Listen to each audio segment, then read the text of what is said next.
ava maleo ma.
Umanga, asa leva.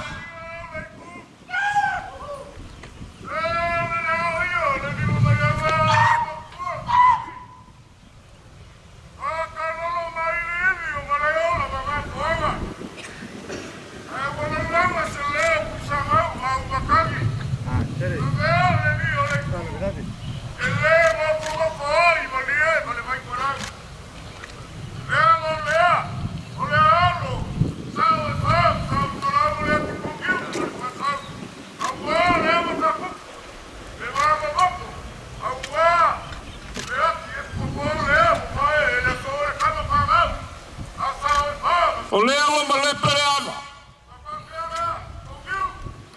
Olea was a ko fa fa ma ngalau. Olea sa ko fa fa ma ngaka. Leo le alo lilo maiava male umanga e pula leava. Ko leava ku ngase.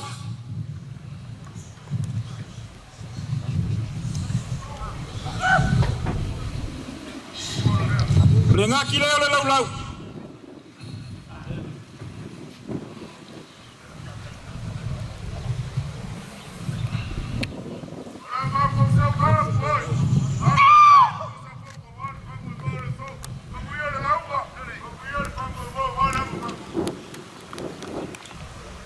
Ama kufa le ava mafa malu.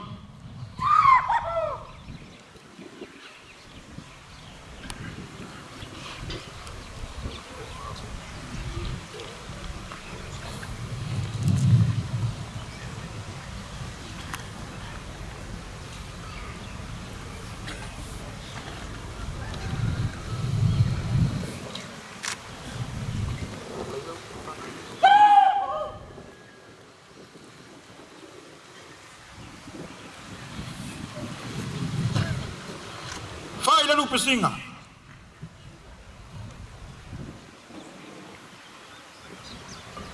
E ava le ipu i le fionga i le sui o ka mapa ia.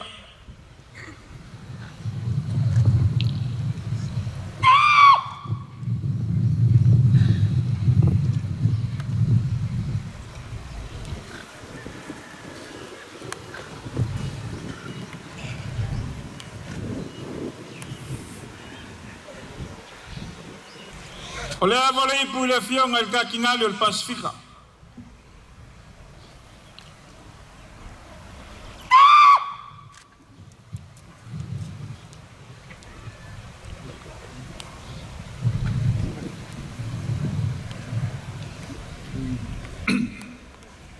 O le ava le ipu i le fionga il kamaikai pa le mia o Samoa.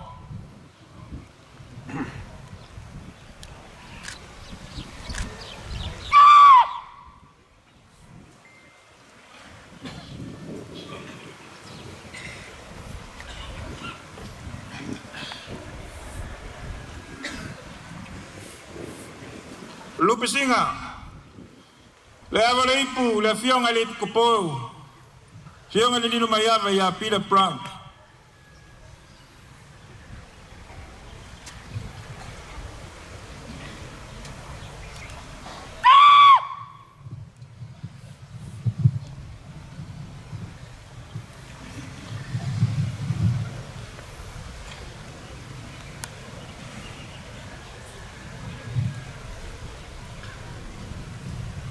Leva le ipu le fionga i le kui a kua.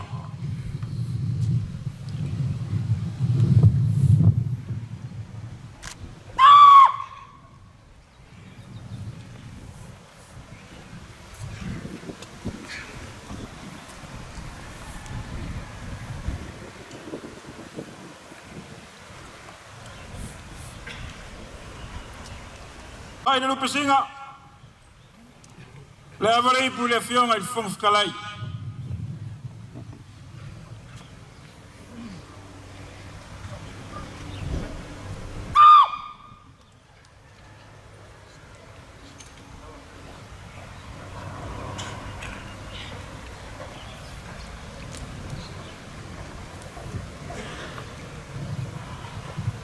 Fai na lupa singa.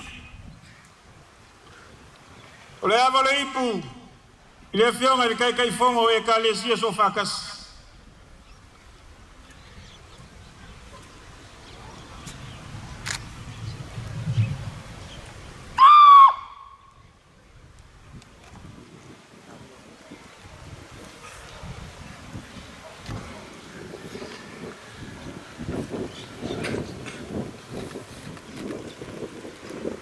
Fai le moku ngā uso ngai vas. Fai ngā kāre ava le ipu, i le fionga i le aki e piko pō filfilia. Fionga i a Moses.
Lele wa maea ngā luenga al kausala.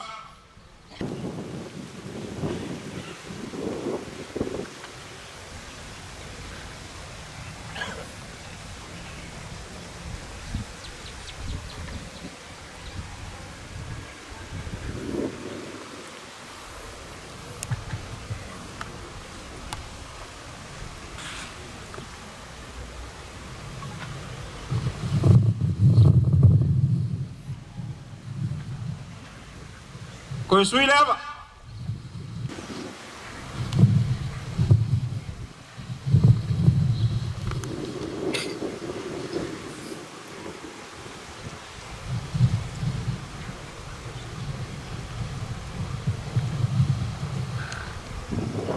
Koe kofo leva.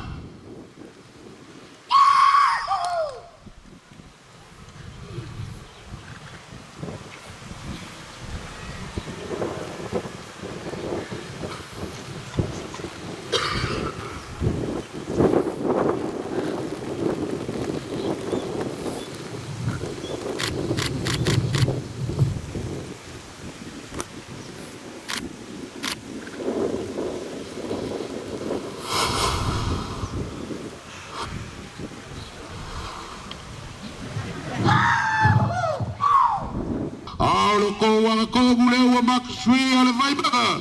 Ama vai le fuma le lupenga i lupenga o wala o fire le garwe.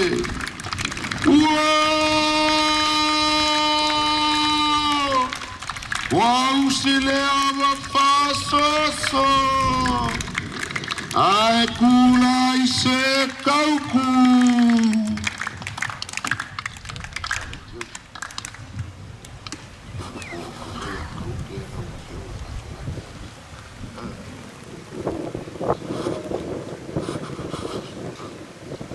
Au maya, kau ke lawa fioga le kakenga, Johnson ta.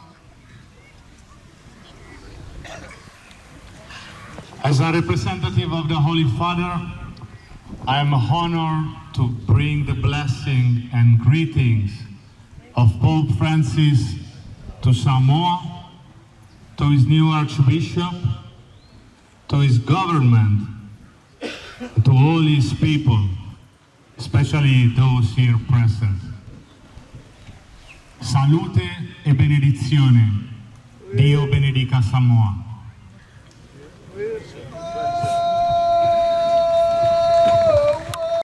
Amaya, que la wafia marcamaita para mí.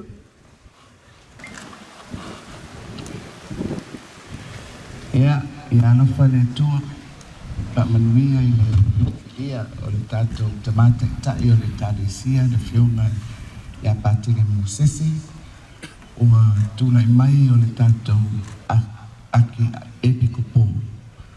O lewa o le tātou tāria ma tu watu iluma o le atua le nei whaamoi moi ia o tari whaari ati mai i Yesu. Ia Manuia lau no fōinga. Soifua.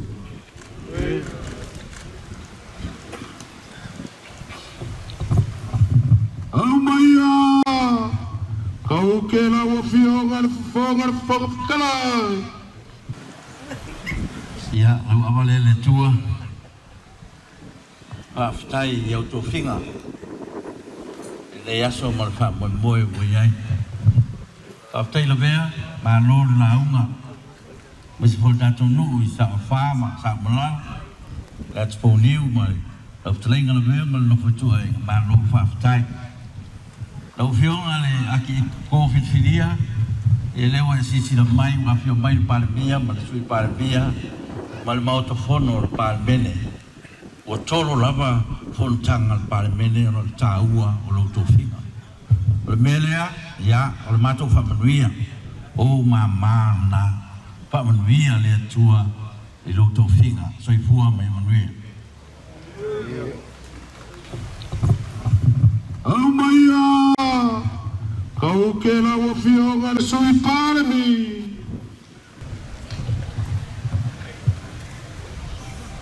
Ia whākutai le tua i lo wanga de lei, o lo wanga lofa o mawhai o na taunu mai le nei whamoi moe. Whākutai fo i le lawea ma le papea le akioa o sa fotu ma lor ta pena. Tau whionga e le aki e pipolo whionga ma pātele Mosese. O lea o mai lo nu. O maupopo mai fo i lau e kalisia. Ai mese sa mua poto. Ma tau te langu. Ma batu la ma tu whamanuia a wāno tu le mai. Sa ngai ane leo ane o tai. La mātou tā puai. Tau tua tu fo i a e alo whaiba. Ia Manuia lo wala wina, sofua. Amaya, kau ke la wafia le mingska whakoanga mawhai gawhai.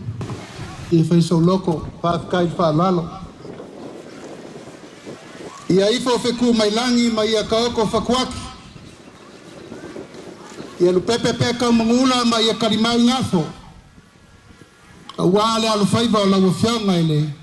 Ka mawhau o pulanga. Pa moe le li, lau wafoinga. Kalo sa ku ile kua i foi mai se lau whapengei. Sama se manga fili se kaukai se poko. A wār kau veinga o ngā ruenga le kua ia manguia lo kule mai. So i fua mai manguia le so. Ava upau, o moko loko ang kongo, o makiva rfau, o papau le laulau. Fasa vali alo le ava e kau ke lawa fionga le lilo maya.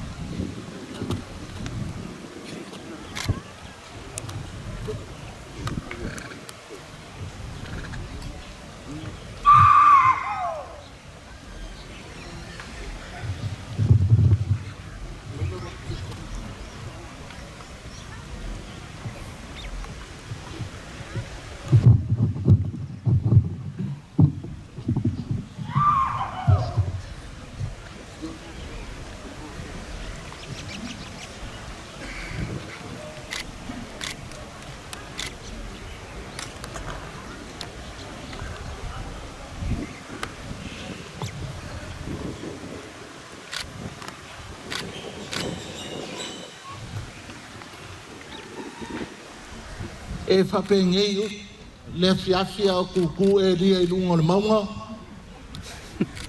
O kia le kiki lima pela, afa lima. Mau kilo. O wha le fio mai o le akua. O le bebe.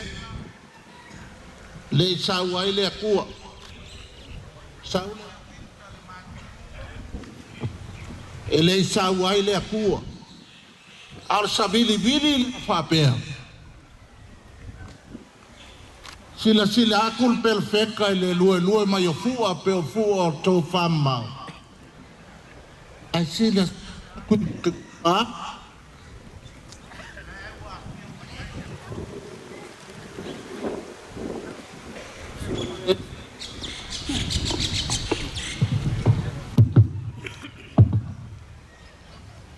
Le lua vai aso kaluai. E sabili ang imalu, lau makamaka, i le loko i fale ainga, ma le sio manga fale e kale sia.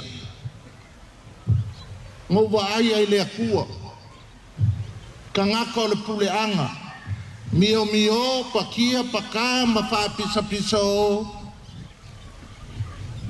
ma whekomu mui le kele o kupe alu ngei mea.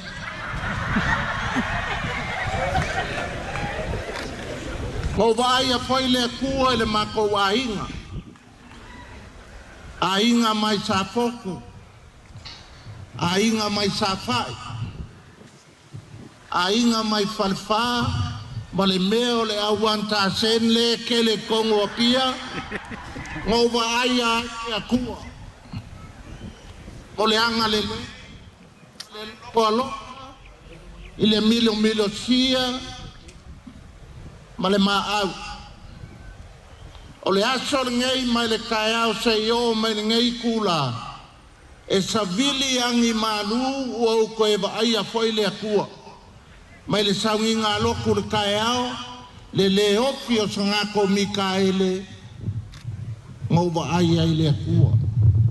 Vai le ngei afi le maa ngei ar savili. O ai a ua whaalala ilu ulele mai e. O ai a ua si mai a le pala si ngā kāre le kūlangi lea. O kupu ia mai o Samoa. O kumbu le o la au le kala lea. O le whao lulunga foi leo le ekalesia. Io ngā kūlanga kofi. O ai mo sese. O whalala ai le pule anga ngeia piafi. Wowa aia le kua. Peon sau ngoa le fionga le pikapoku kuila. O ia o kama le leki. Ia o ke ua mao sakala e ke ua le kama le leki. Whafkai ua ova ai le kua i le pa ia malasi ua whanga popoko. O ko wipu lea manguia.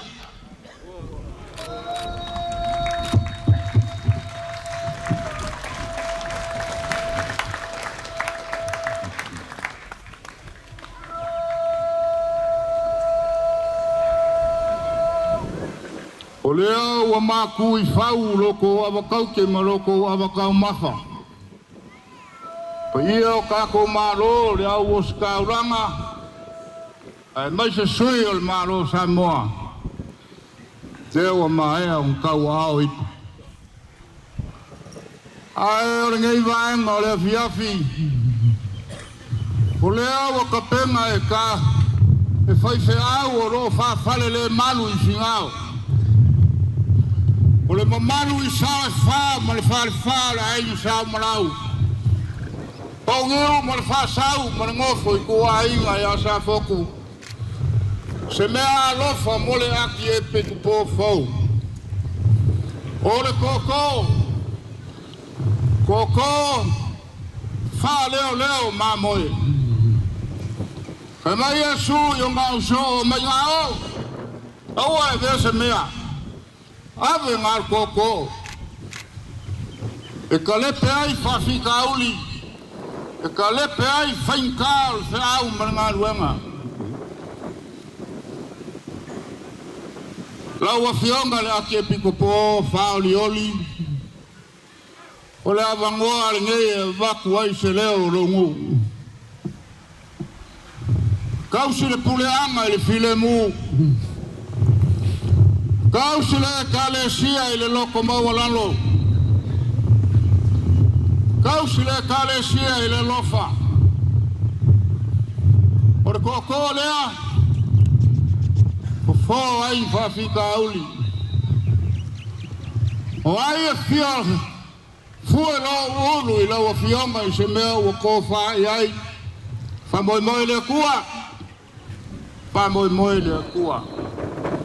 O lea, o lo waki po ngiu li ai. Lea la faua.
Kalau fai Maria koa wa kuai mai. O mai o malo. Ai sawe ave le mukia le koko. Ai whakarikari langi sao lo malo. Kulonga leo malayola mga fonga. Kulonga whaleu mau kuangiangi kulonga. Makangi ufengai malaka. Ole kaya ula ngao leo kako pengai le so. Lawa fianga. Ile sui ole kamapa ia. Mai loma. Lawa fianga ile kakingali. Soane. Lawa fianga. Yaki epiko po filfilia. Pakele Moses. E pa ia mawanunga le kale sia kakoliko ia kulanga palpea. Awal ngofo e kipupo. Kulanga pa fianga ia kaulangi uma ipakele. Mapakele. Kulonga le kuai nasa wa kamai kaisa. Kulonga le pa ia mawanunga iri felela. Makulanga kofi uma le kako e kale sia kakoliko i Samoa. Ola bako le ko ya sainga le vai ga picture ni le bayaba. Awale le wa mga file fa kop. O mga file fa kamari o le rika yao. Kau ya ipa ia mama malu le so. O ni le ngang fa kai la ko file le rio le ko. O ya ma olunga wa sa fa ni san balau. Le aki pa miu mar fa sau. Awal fa ko le rio mayaba. Akale Moses. Ola fai lo leo fai mafanga kau moli o fai nga malo. O malo Samoa ako. Mo klak. Le fia la fianga ia malo el malo malang masaf. Ia le fianga soi el fanga soi kofia, no falcoa. O le fia aku. Le fianga el kamaingo le foi sa se ei. Fai mao le kako malo. Fia la fianga el kamai kai palimia, ma le mamalo el kapegek. Fia le fianga el kofanga pekalayo le mau kofango Samoa. Le fianga el kai le kuangai ma sui mamalo umo le mau kofango. Fia le fianga el famsingo ma le ofisto famsingo ma. Le bango fo kon fa kawangai ngao lo pure, ma puia me uma wa kako fainga malo. Ia la balea, awa inga malako kama mo lako ainga. Le usonga ko mo mapule kwa malaka ainga le kai, malaba o fonki. O vai sa bako kala la me fankar ka ko bang ofo ya sua malaba ko mo. O mai kulagi, sa ole masale mo malalawgiu masalwa. Kaman mo mo kele. Malfale ang fulo el mok. Ole solo se aso nga fafua beka. Saka ko kau fai kakalo mai le kualofa. Oi mai se lau le leifa pegei se o kako lau lua pe sirfai. Piri kanganga po ai kau avea le kale sia mole rumai. Ale upo el kako fai nga malo. Samoa koa. Ele fa ngalo afia i shonga bao. Oi ngai le ngai o konfama mau. Tayai kaki ngarpio. Tayai ruye parpaki makailinga. Wagei.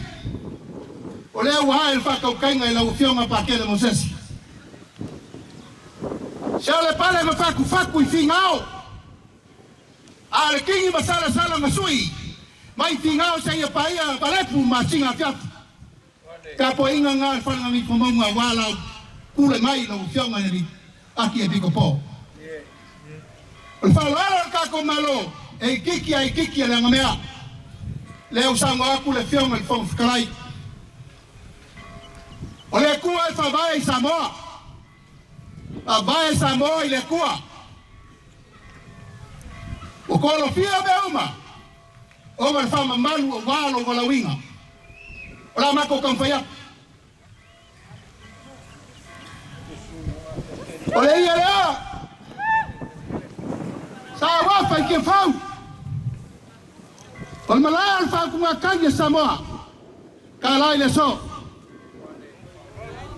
Abaku inga leo ai nga luenga. Au sunga le aki e piko po fa winga. O peo poa uku i ki monga le via whiringa i sau kua papafa wā. E whanau i aku wa inga.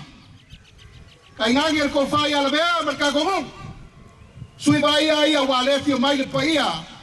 Kai whango e kalesia so whakasi Samoa. O le mako whanau ia ma whakasi lea. O le mea lafa whakau wā ka ko malo. Kui uma o ka ko akungu wa fia le fia whiringa ia wale. Tamoe moe. Se furu afe kala.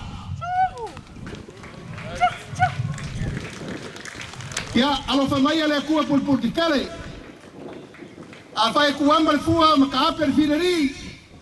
Folawi langi maa le kala lea. Le paia lau fai ngā wenga ko kofi le kua malanga ma maa mai fafu. Ai mai se le paia maa walunga uolo.